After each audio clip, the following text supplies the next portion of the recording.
Wow, and I think in Palm Beach, you're connected to Head Start, and we're going to make that happen here, because our Head Start and early Head Start programs here are working with children all the time, but even starting younger, before we could figure out what their vision issues are. And within the first 45 calendar days that we have our Head Start and early Head Start students, we do our vision screenings.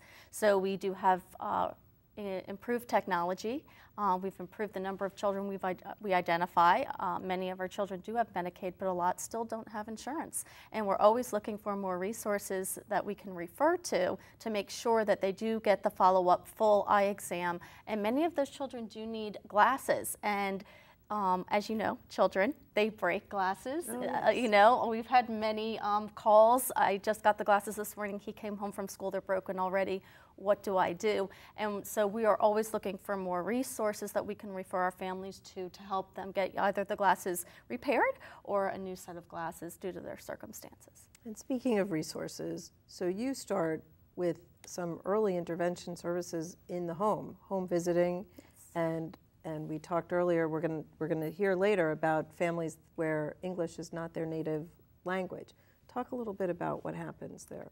So we serve infants and toddlers through both a home-based and center-based approach, and then we serve 3-, 4-, and 5-year-olds in 60 of our elementary schools. And all three program models have a home visiting component. In Head Start, the teacher conducts 2 home visits, and the parent educator who works with the Head Start program works with the teacher to help to identify as much from the classroom that they can and make that connection to the home, so that when that parent educator goes into the home, they work with the family and they make that connection to support the family in the home that then further supports what the teacher's doing with the child in the classroom. When we work with our infants and toddlers, we have 90-minute home visits that are done during the week by parent educators that have education and expertise with infants and toddlers and families that many do not speak English as their first language. We match the parent educator up with the family's home language. So if a family speaks Haitian Creole, we have a Haitian Creole parent educator.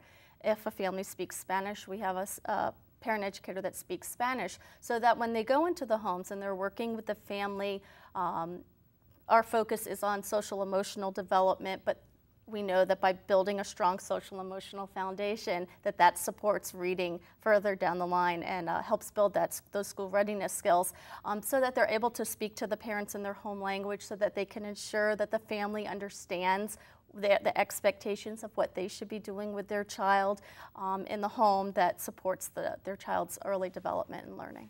When it comes to developing those literacy skills, we know exposing children to books early on, even if they're just chewing on them, is a good thing. They get used to holding them. I don't know what we're going to do as it all devolves into iPads and things like that, because I don't want any babies munching on my iPad. But nevertheless, if they are not a native English speaker, is it okay to be reading to them in Spanish or Creole or Portuguese or whatever the native language is? Absolutely. We encourage that, and all of our materials are representative of the students in each one of our classes.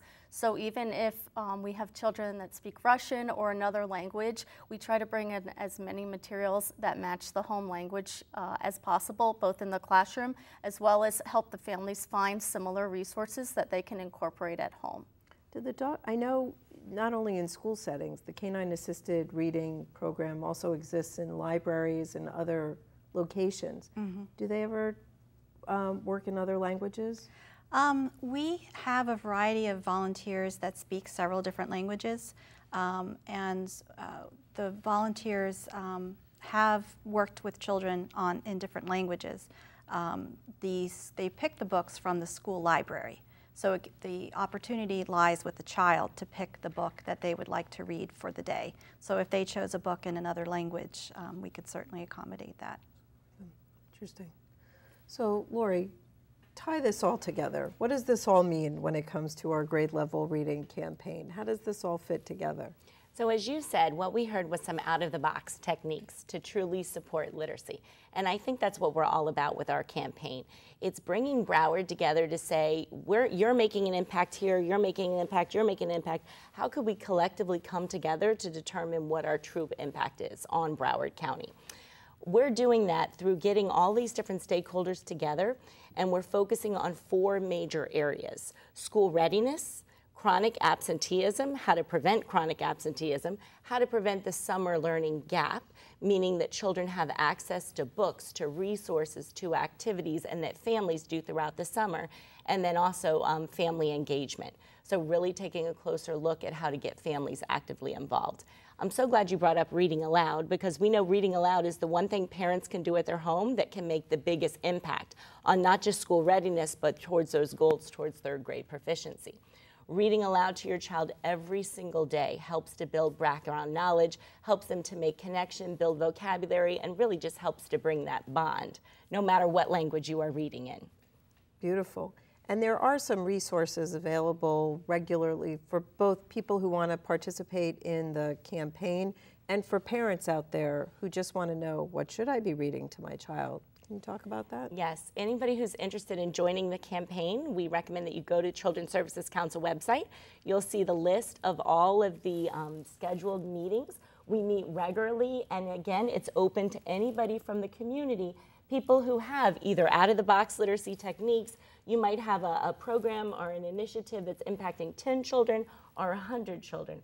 Let's get everybody together to really talk about what we're doing and how we can help support and make connections with each other. Like how you two just made that connection between Head Start and your program that you're offering.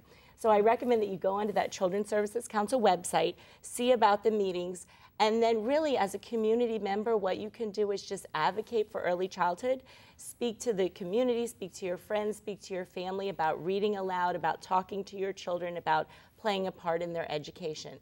And for families that want to know more about reading aloud, guess where the best place to go to learn about that?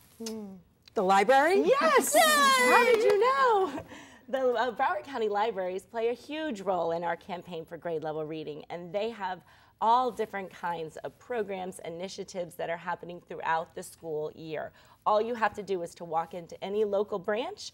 You don't even have to knock on the door, open it up, go inside, see the clerk right there, and they will give you the list of story time, of online activities, of all different resources. That's great, and it's available to any parent. Anybody who lives in Broward County can come and take advantage of the Broward County Library System. It's a great resource that your county commission has made available to you. Take advantage of it. And now let's take a look at what a visitation looks like for a family whose first language is not English. Wow! Wow! Let's go. You want to count? 1, 2, 3.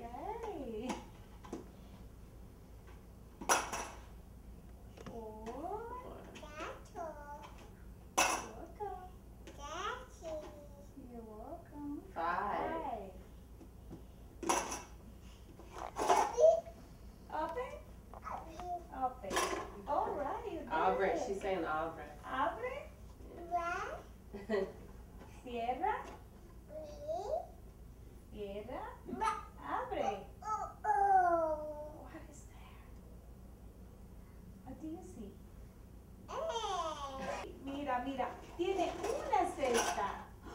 Una. Una cesta. ¿Cuántos gatos hay detrás de la puerta? ¿Cuántos? Let's see. Vamos a abrir la puerta. 2 gatitos. 1, 2. Yes. ¿Quieres hacerlo tú? Wow. Wow. Yeah. Wow. She wants to open the flap. Sí, para acá. Mira. 2 gatitos. Why? 2. 2. 2. A ver, ¿qué dice acá? ¿Qué dice acá? De este lado, de este lado. Yes, a book. Baby. Yeah. Oh, what's that baby doing?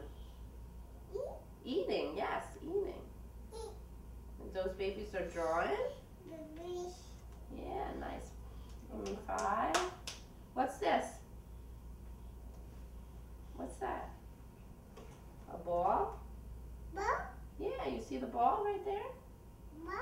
Ball. Oh, yeah.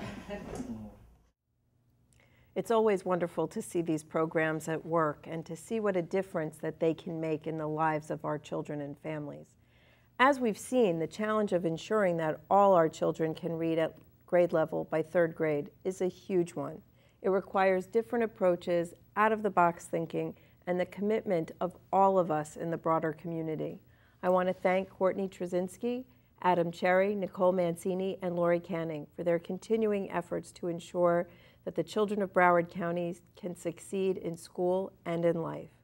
I've been your host, Cindy Arenberg Seltzer, President, CEO of the Children's Services Council of Broward County, where our mission is to empower Broward's children to become responsible, productive adults, capable of realizing their full potential, their hopes, and their dreams.